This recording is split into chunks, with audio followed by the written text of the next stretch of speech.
He hunted communists, he debated Kennedy, he won the presidency, then became the only U.S. president to resign. This is Richard Nixon, one of America's most controversial leaders. I'm Matt Hasquin. I'm a high school history teacher, and I'm going topic by topic, line by line through Billy Joel's We Didn't Start the Fire. So we're in the third line. We just covered Joe McCarthy, now to Richard Nixon, followed by Studebaker and television. But let's take care of Nixon first. He was born in 1913 in Yorba Linda, California, on a lemon farm, and Richard Nixon rose from rather humble beginnings to national politics pretty quickly. In 1946, he won a seat in Congress, and by 1950, he was in the Senate.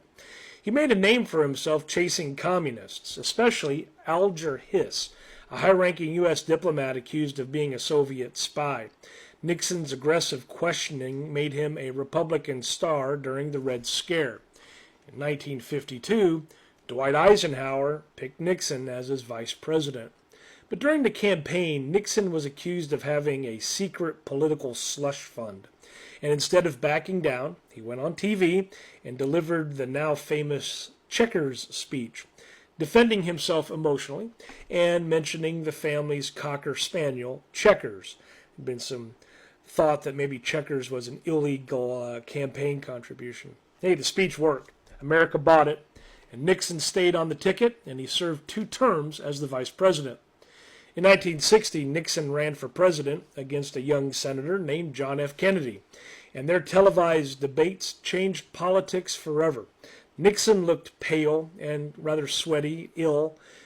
Kennedy looked cool, confident, a little more telegenic. And it was the first time appearance mattered more than policy. Nixon lost by one of the narrowest margins in a presidential election in U.S. history. Then in 1962, he ran for governor of California and lost again. That night, bitter and exhausted, he told the press, "You won't have Nixon to kick around anymore." But, Nixon wasn't finished. In 1968, during a time of Vietnam protests, racial unrest, and political assassinations, Nixon made a stunning comeback. He campaigned as the law and order candidate, and he won. As president, Nixon was complicated. He ended the U.S. military draft. He opened diplomatic relations with China. He visited the Soviet Union. He signed key arms control agreements. He created the Environmental Protection Agency, the EPA. He also, escalated the Vietnam War. He ordered secret bombings of Cambodia and Laos and cracked down harshly on anti-war protesters. Politically, Nixon was brilliant, but very paranoid. He recorded his own conversations. He distrusted the press. He kept an enemies list. And that paranoia would eventually destroy him.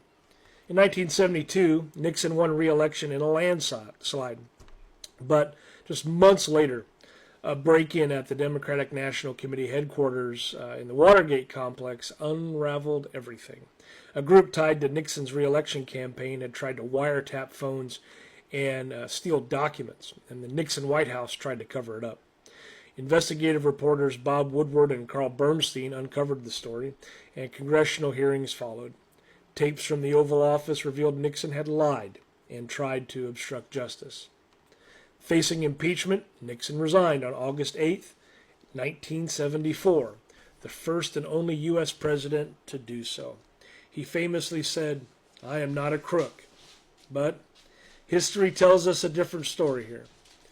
Why does it matter? Well, one, because we're going through the song, and this is one of the topics, but truly, why does it matter? Well, Richard Nixon's career is a warning and also a paradox. He's one of the most effective foreign policy presidents of the 20th century. Based on foreign policy alone, you could say he was a great president. But he's also the face of the abuse of power, of the abuse of political power. He showed how ambition, fear, and secrecy can corrode even the highest office. And he left behind a long legacy of mistrust in government that still echoes today.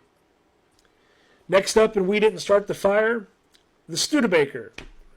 So follow along to keep learning the stories behind each and every lyric of the song. And that's Richard Nixon, another one of those things that you should know by being alive. Thanks for watching.